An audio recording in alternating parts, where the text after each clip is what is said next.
How's everybody doing? I was thinking about so there's a concept of pajama paralysis in healthcare. So basically, people come to hospital and regardless of what they've come in for, they act in a way that they wouldn't normally act at home. So quite often when I'm doing my ward round, I mean, I generally start at 9. You might go on to like 1 o'clock. If I'm seeing somebody like at 11, they're in bed. And sometimes I'm asking, oh, so would you normally be in bed at this time? And the answer invariably is no. Most people aren't frail enough to be, to have such poor mobility that they're bedbound all the time. But for whatever reason, we get into hospital and there's a certain way that people behave. People tend not to get dressed. Some people don't get dressed, they stay in the pajamas. They might stay in bed. It's more comfortable to stay in bed. But actually, there is evidence to say that lying down in bed and doing nothing increases your risk of things like chest infections and pneumonia.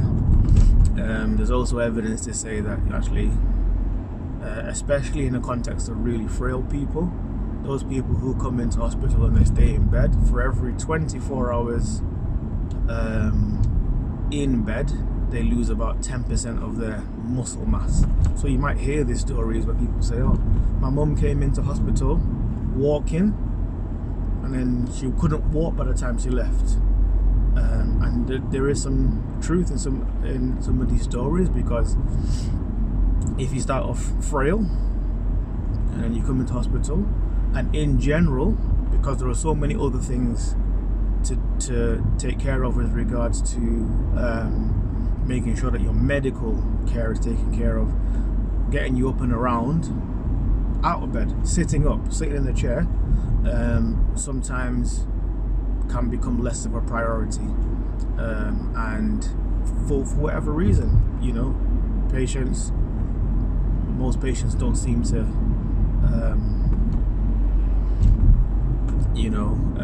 mobilize or sit out in the same way that they do before. But like I was saying, doing that and in a position that's more comfortable can put yourself at risk of problems. And it got me to thinking, so comfort in society today, there are lots of things that we have done to make life more comfortable. If you look at the way that we live in now, and Christmas lights, in the way that we are now, and lots of things that we do with regards to microwaves or everything. We're trying to do everything quickly, but a lot of the interventions that we have compared to maybe life 50 years ago, or everything, is to make life more comfortable. And I was thinking about that, and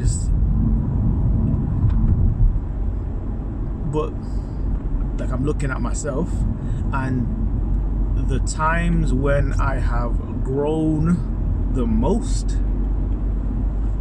are the times when I haven't been comfortable. The times when I have achieved the most aren't the times when I've been comfortable. Even if you think about going to the gym, and if you want to build muscle, you put yourself in a situation where you're not comfortable.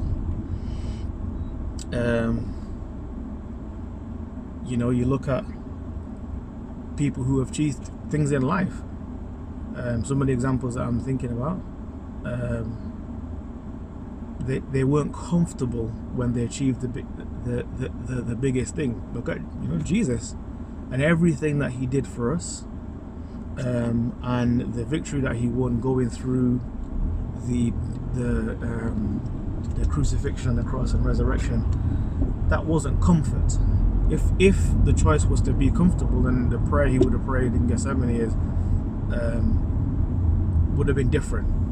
but because of what was more important to him, he was able to push through the comfort and achieve. So yeah, we were just thinking about it. Is our desire to be comfortable, and sometimes we're doing it in a way that we're not necessarily realizing what we're doing, is our desire to be comfortable robbing us of achieving what we need to achieve? If my desire to be comfortable and watch that extra show on Netflix, or spend a half an hour extra in bed, or not read my Bible today, or not pray, or not walk around the